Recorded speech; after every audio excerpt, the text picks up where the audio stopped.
bang paborito na marami si Vivian sa Lovers in Paris? Bakit memorize ng napakarami nating mga kabarkada ang buong kanta ni Rain kahit hindi naman naiintindihan ang Korean lyrics? Bakit nga ba patok na patok ang mga Korean novela at Korean films tulad ng My Sassy Girl? Susubukan natin yung alamin.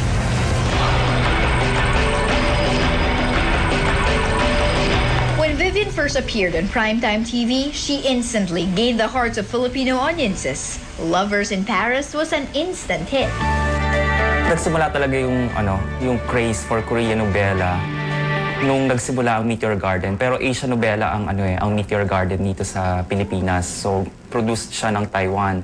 So, nung nagsimula ang Meteor Garden, yun ang nag-open talaga sa Filipino viewers ng Asian novela. So, na-open ang mata o ang panlasa ng Pilipino sa mga ganitong klase ng format or ng soap opera.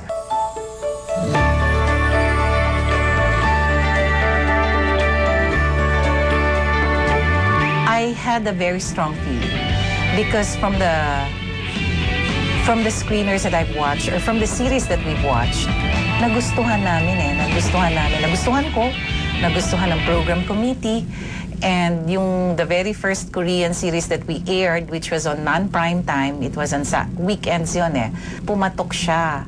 And from then on, we were consciously looking for better ones. We were lucky that in 2004, this Korean broadcaster, one of the major Korean broadcasters, gave us the rights to Lovers in Paris. We know them as Korean novelas, Korean dramas dubbed in Filipino. Bakit nga ba baliw na baliw tayong mga Pinoy dito? After mo manood ng isang episode, parang mahook ka na kasi yung humor nila, they're very expressive when it comes to, parang sobrang candid nila. Whether it's a story about an ordinary girl turned princess or a man intent on revenge, whether it's set in contemporary times or ancient Korea, patuloy na sinusubaybayan ng Filipino audiences ang mga Korean novelas. Nung ipinalabas natin ng Meteor Garden dito sa ABS, naghahanap na rin kasi ang audience natin ng iba.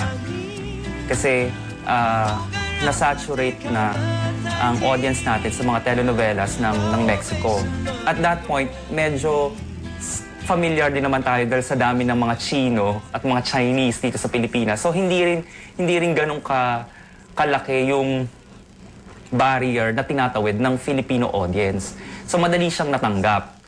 Plus, magandang storytelling na endear ang characters kasi may mga values na common sa ating mga Pilipino na binavalue natin. Dahil sa mga Korean novelas, nagbago rin ang ating mga sariling telenovelas. Nang dahil dito, ang naging epekto ngayon sa format ng storytelling natin, naggagandahang visuals na ang ipinapakita natin sa ating mga teleseries. Dinagdagan natin. The popularity of Korean novelas raises a lot of questions. Una na dito, anong meron sa Korean novelas na wala sa sarili nating mga telenovelas? Basically, they're all the same, diba? The same successful elements that make for a good telenovela, teleserye are very much in the Korean. However, the Koreans, yung plot, it's quite simple. But the story progression and the characters are very good. Defined yung characters.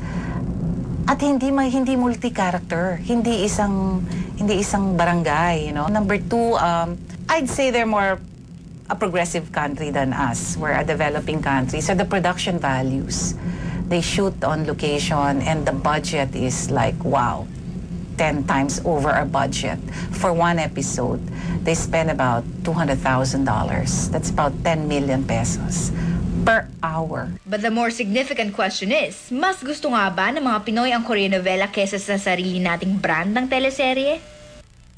So sa mga Korean novelas na napapanood ko, parang eventually, pag sumobra, mafe-feel mo na sobra na.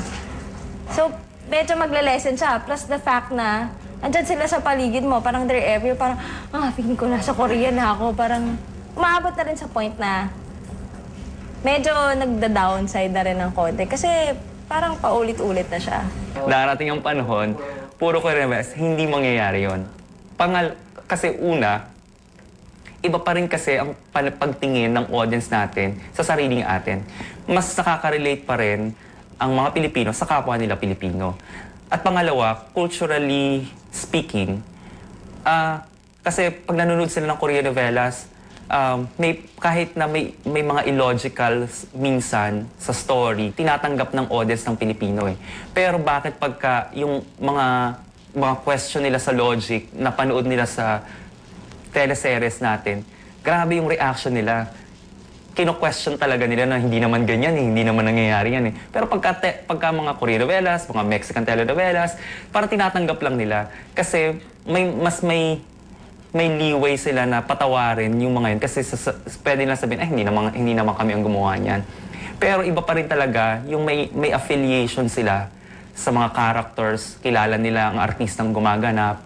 Pangalawa, mas nakaka-relate pa rin ang Pilipino doon kasi mas nakikita nila ang sarili nila sa pinapanood nila kapag teleserye rather than manood sila ng Korean novelas.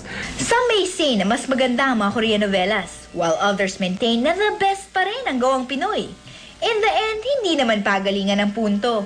If there is one thing that the popularity of these Korean novelas show, it's that Koreans and Filipinos are bound by the same culture. Pare-pareho lang tayong tinatawanan, pare-pareho lang tayo ng kinikiligan, at pare-pareho lang tayo ng iniiyakan.